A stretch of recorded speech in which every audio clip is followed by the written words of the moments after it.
भी कोट और भी होंगी, जिसे ढूंढने के लिए वे लोग उसके थिएटर में पहुंच जाते हैं और वहां पर कोट को ढूंढने लगते हैं। वहीं पर हम एक विचित्र जानवर को देखते हैं जो वीवर का साथी होता है। जब वह उस कोट को उन बच्चों के पास देखता है तो हैरान हो जाता है और तुरंत मैडम वीवर के पास जाने लगता है। थिएटर में कुछ न मिलने के कारण तीनों वापस घर चले जाते हैं। घर आकर वे तीनों आपस में बात कर रहे होते हैं। भी पानी के अंदर उन्हें अगस्टस की परछाई दिखती है। अगस्टस उन्हें सारी बात बताता है और गडरूट को ढूंढने को कहता है। फिर वे तीनों अपनी दादी के पास जाते हैं और उस रेनकोट के बारे में पूछते हैं। तब उनकी दादी एक बड़ी सी डायरी लेकर आती हैं और उन्हें सारी बात बताती हैं। उस डायरी में उन्हें गडरूट का एड्रेस भी मिल जाता है। इधर मैडम वीवर जब घर आती है तो वह जानवर उसे उस रेनकोट के बारे में सारी बात बता देता है, जिसे सुनकर वह हैरान हो जाती है। अगले दिन जब तीनों बच्चे गडरूट के पास जा रहे होते हैं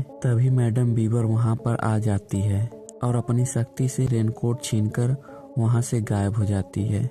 फिर वे तीनों गडरूट के घर पहुंच जाते हैं। गडरूट अब भी पूरी तरह जवान होती है। वे तीनों अगस्टस के बारे में सारी बात गडरूट को बताते हैं, जिस पर गडरूट कहती है कि उस श्राप का असर 86 सालों तक था जो अब पूरा हो गया है। उस जादूगर को आजाद करने के लिए मुझे वह रेनकोट चाहिए। जिस पर वे तीनों बच्चे कहते हैं कि आप उस जादूगर को आजाद करने की तैयारी कीजिए, हम वह रेनकोट लेकर आते हैं। नेक्स्ट सीन में हम एलोइसस को देखते हैं जो दुनिया को खत्म करने की तैयारी कर रहा होता है। इधर तीनों बच्चे वीवर को ढूंढते ढूंढते स्कूल पहुंच जाते हैं और दूसरी तरफ वीवर उस जादूगर को कोट से निकालने की तैयारी कर रही होती है ताकि वह अगस्टस से वह ब्रोच ले ले। उसी समय वीवर की बिल्ली उस रेनकोट में घुस जाती है और अगस्टस का रूप ले लेती है और गलती से वीवर की टेलीपोर्ट होने वाली जादुई गोलियां नीचे गिरा देती है, जिससे ढेर सारे पोर्टल खुल जाते हैं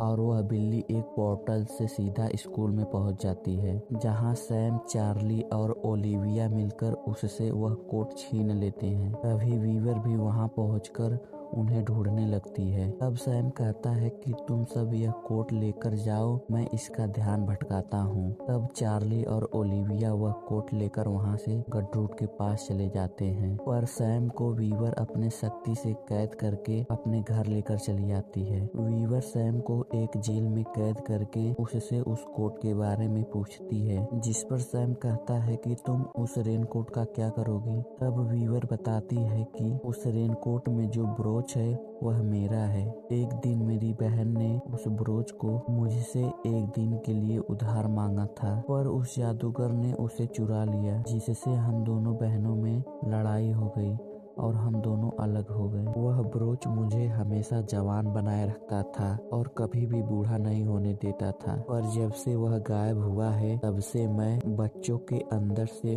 उनकी ऊर्जा शक्ति चुराकर पीती हूँ, जो मुझे जवान बनाए रखता है। अगर वह ब्रोच मुझे नहीं मिला तो मेरी शक्ति खत्म हो जाएगी और मैं मर जाऊंगी। यह सुनकर सैम हैरान हो जाता है और उसे उस कोट के बारे में बता देता है। इधर चार्ली और ओलिविया गडरूट के पास पहुंच जाते हैं और उसे वह कोट दे देते हैं। तब गडरूट अपने जादू की मदद से अगस्टस को आजाद कर देती है। आजाद होते ही अगस्टस वह ब्रोच गडरूट को दे देता है। तभी वहां पर मैडम वीवर का पोर्टल खुलता है। वीवर को देखकर गडरूट को अपनी गलती का एहसास हो जाता है और वह उस ब्रोच को ले जाकर वीवर को दे देती है। ब्रोच को लगाते ही वीवर पहले जैसे जवान हो जाती है। फिर वे लोग उन बच्चों के घर जाते हैं जहां उन्हें एलोइसस मिलता है। एलोइसस को देखते ही वे दोनों उसका इरादा समझ जाती हैं। इससे पहले वे दोनों कुछ करती, एलोइसस उन बच्चों की मां को लेकर वहां से गायब हो जाता है और एक सुनसान जगह पर पहुंच जाता है। थोड़ी देर बाद वे चुड़ैल भी उसका पीछा करते हुए वहां पर आ जाती हैं। एलोइसस उस जगह के चारों तरफ जादू किया होता है, जिसके कारण उन चुड़ैलों का जादू वहां पर नहीं चल पाता है। थोड़ी देर बाद एलोइसस पृथ्वी के लोगों को खत्म करने के लिए लिए अपने जादू का इस्तेमाल करता है। तभी अगस्टस कहता है कि तुम पृथ्वी के लोगों को नष्ट करने वाले हो, पर मैं मरना नहीं चाहता हूँ, इसलिए तुम मुझे अपने साथ मिला लो। एलोइसस सोचता है कि इसके पास तो कोई जादुई शक्तियाँ भी नहीं है, इसलिए मेरा कुछ नहीं कर सकता है, और वह अगस्टस को अपने साथ मिला लेता है। अगस्टस एलोइसस के पास जाकर उससे हाथ मिलाता है और उसी समय वह उसकी अंगूठी निकाल लेता है, और थोड़ी देर बाद जब वह सबको वह अंगूठी दिखाता है तो सभी लोग हैरान हो जाते हैं। अंगूठी निकलते ही गडरूट और मैडम वीवर की शक्तियाँ वहाँ पर काम करने लगती हैं। तब वे दोनों अपने शक्ति से एलोइसस को उसी के जादू में कैद करके वहाँ से गायब कर देती हैं, और सब पहले जैसा ठीक हो जाता है। इसी के साथ यह मूवी यहीं पर समाप्त हो जाती है।